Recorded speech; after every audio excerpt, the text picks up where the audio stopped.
Alhamdulillah Alhamdulillahilladzi hadana bi'abdihil mukhtari man da'ana ilaihi bil idni wagatna dana labbaika ya man dallana wa hadana ashhadu an la ilaha illallah wahdahu la syarika lah syahadata abdin mu'minin muqinin yartajir ridwana wa ashhadu anna sayyidana Muhammadan abduhu wa rasuluhu al-mustafa wal mujtaba min waladi adnana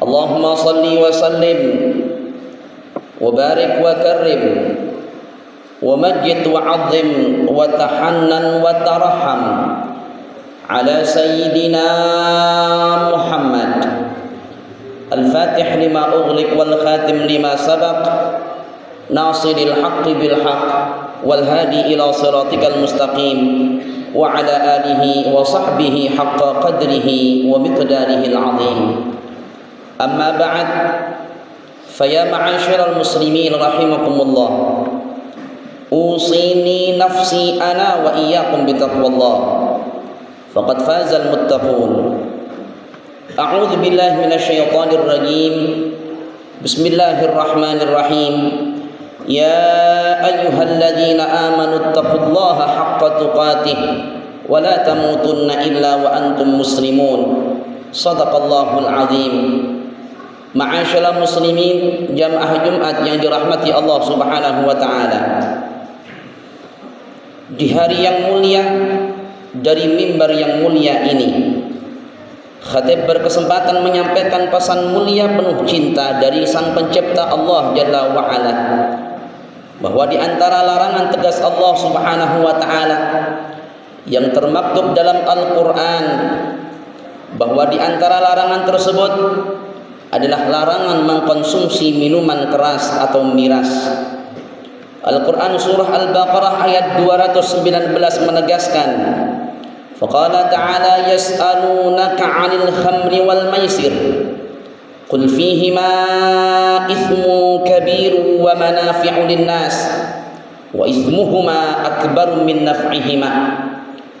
Mereka bertanya kepadamu wahai Muhammad sallallahu alaihi wasallam tentang khamar dan judi. Katakanlah, pada keduanya terdapat dosa besar dan beberapa manfaat bagi manusia.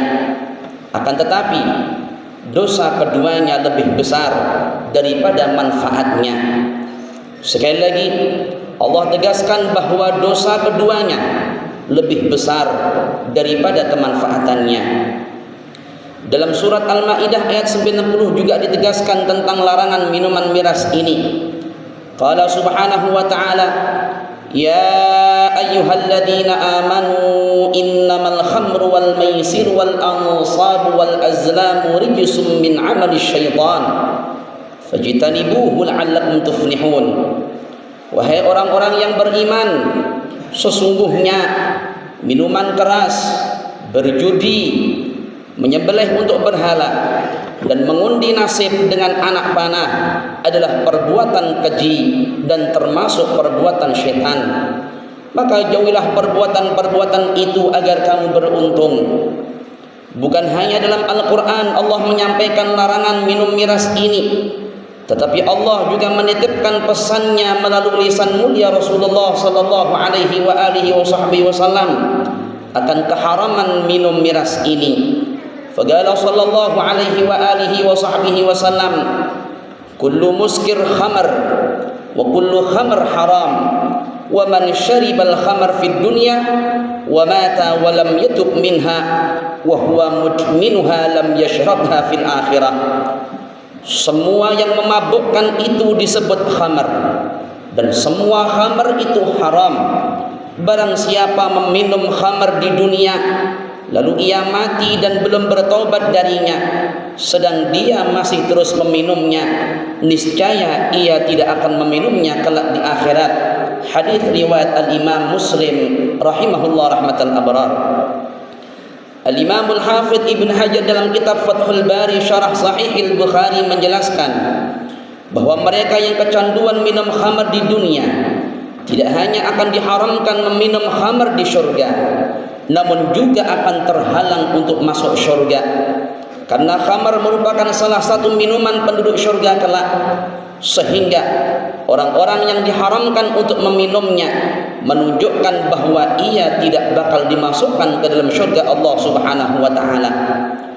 Lebih tegas lagi dalam hadis riwayat Al-Imam Ahmad rahimahullah rahmatal abrar disebutkan bahwa orang yang minum miras menjadi salah satu golongan yang diharamkan untuk masuk syurga. Bukan khatib hendak menvonis siapapun, tetapi demikianlah lisan mulia Nabi kita Muhammad sallallahu alaihi wa alihi wa sahbihi wasallam, yang karenanya syurga dicipta.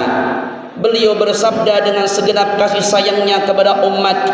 Faqala sallallahu alaihi wa alihi wa sahbihi wasallam, "Thalathatun qad harramallahu alaihimul jannah, mudminu khamr, wal 'aqli walidah, wad dayyuth, wa huwa alladhi yuqirrusu fi ahlih."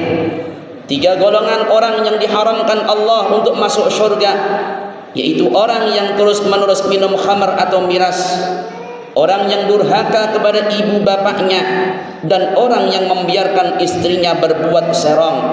Hadis riwayat Al-Imam Ahmad rahimahullah. Ma'asyiral muslimin jamaah Jumat ya rahimakumullah. Ayat Al-Quran dengan gamblang mengulas, hadis Nabi sallallahu alaihi wa alihi wa sahbihi wasallam juga dengan tegas menyatakan. Berikut tanggapan para ulama tidak ketinggalan. Semua ini harusnya mampu membukakan mata hati para pecandu miras. Sudah seharusnya semua ini menjadi pijakan para pemangku kebijakan publik agar lebih tegas lagi dalam menindak siapapun yang terlibat dengan minuman terlarang ini. Bukan hanya dampak di dunia berupa hilangnya kewarasan, kesehatan dan dampak ekonomi serta sosial. Jauh ke depan, miras akan berdampak pada kesengsaraan hidup, bukan saja bagi para pecandunya, tetapi juga bagi siapapun yang terlibat atau mengetahui namun diam tanpa sedikit pun mengingatkan. Maka bagi mereka akan mengalami kerugian besar dan hidup sengsara kelak di akhirat, kehidupan yang hakiki dan abadi. Dan sudah nyata ayyuhal ikhwah, dari miraslah akan lahir berbagai tindakan negatif, karena miras merupakan sumber dari keburukan. Rasulullah sallallahu alaihi wa alihi wasallam bersabda, "Ijtanibul khamr fa innaha ummul khaba'ith." Jauhilah oleh kalian minuman khamr, karena ia adalah pangkal dari segala kejelekan. Dan yang lebih bahaya lagi ayyuhal ikhwah, Rasulullah sallallahu alaihi wa alihi wasallam juga menegaskan dalam sabdanya bahwa miras tidak akan bakal bersatu dengan keimanan. Orang yang beriman sudah bisa dipastikan dia tidak suka dengan miras. Sebaliknya, jika ada seorang yang mengaku beriman tetapi ia masih mau meneguk miras, maka Nabi pastikan saat ia meneguknya telah tercabut imannya. Rasulullah sallallahu alaihi wa alihi wasallam bersabda, "Ijtanibul khamr fa innaha wallahi la yajtami'ul iman wa idmanul khamr illa la yushiku an yukhrija ahaduhuma sahibah." Jauhilah oleh kalian minum khamar, karena demi Allah selamanya tidak akan berkumpul antara iman dan kecanduan minum khamar, kecuali salah satunya akan mengeluarkan yang lainnya. Hadis riwayat Al-Imam Al-Baihaqi rahimahullah rahmatal abrar. Ma'asyiral muslimin jamaah Jumat a'azzakumullah, di akhir khutbah ini mari sama-sama kita renungkan kisah hikmah Barsesa yang semakin meneguhkan hati kita bahwa siapapun kita, apapun pencapaian amal soleh kita, tidak ada jaminan aman dari perangkap setan. Bahkan bahwa pesan khutbah ini kami sampaikan bersih dari rasa lebih baik dari siapapun yang saat ini masih candu dengan miras. Tetapi semua ini kami sampaikan karena cinta, dan semoga menjadi sebab hidayah Allah turun kepada kita semuanya. Dikisahkan ayyuhal ikhwah, hiduplah seorang ahli ibadah bernama Syekh Barsesa pada suatu masa. Beliau memiliki suatu keistimewaan yang tidak dimiliki oleh kebanyakan orang. Ia adalah sosok alim yang tekun beribadah di suatu tempat selama 70 tahun lamanya. Melihat sangat khusyuknya ibadah yang dijalankan oleh Syekh Barsesa ini, maka para setan pun berlomba-lomba untuk mencoba merayunya agar beliau berkenan untuk melakukan maksiat kepada Allah. Walhasil ayyuhal ikhwah, ditunjuklah setan putih yang telah menyanggupi untuk menggoda Syekh Barsesa tersebut. Tak lama berselang, setan putih tersebut menjelma dengan pakaian serba putih layaknya seorang ahli ibadah seperti Syekh Barsesa. Setan itu pun mendatangi kediaman Syekh Barsesa dan mencoba memanggil Syekh Barsesa, tetapi tidak dihiraukan sedikit pun olehnya. Tak kehabisan akal al-iwa ikhwah, setan putih pun mengikuti ibadah Syekh Barsesa dari pagi hingga malam. Melihat terdapat seseorang yang kuat beribadah seperti dirinya, maka mendorong Syekh tersebut untuk menanyakan identitas orang tersebut. Wahai fulan, apakah engkau kemarin memanggilku? Lalu apakah ada hajat dengan diriku? Tanya Syekh Barsesa kepada setan tersebut. Maka setan menjawab, aku hanya meminta engkau bersedia mendoakanku, karena aku melihat engkau adalah ahli ibadah yang sangat khusyuk.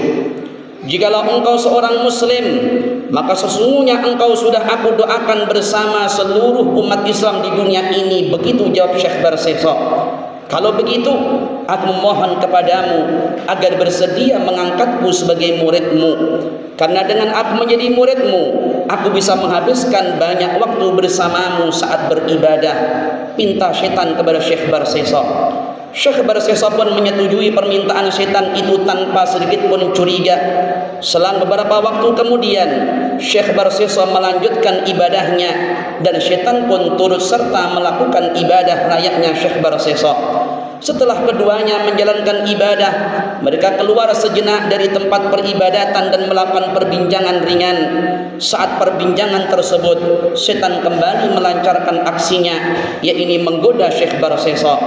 Wahai Syekh Barsesa, tidakkah dirimu merasa bosan di setiap harinya engkau melakukan ibadah? Dan apakah tidak ada keinginan untuk bersantai sejenak?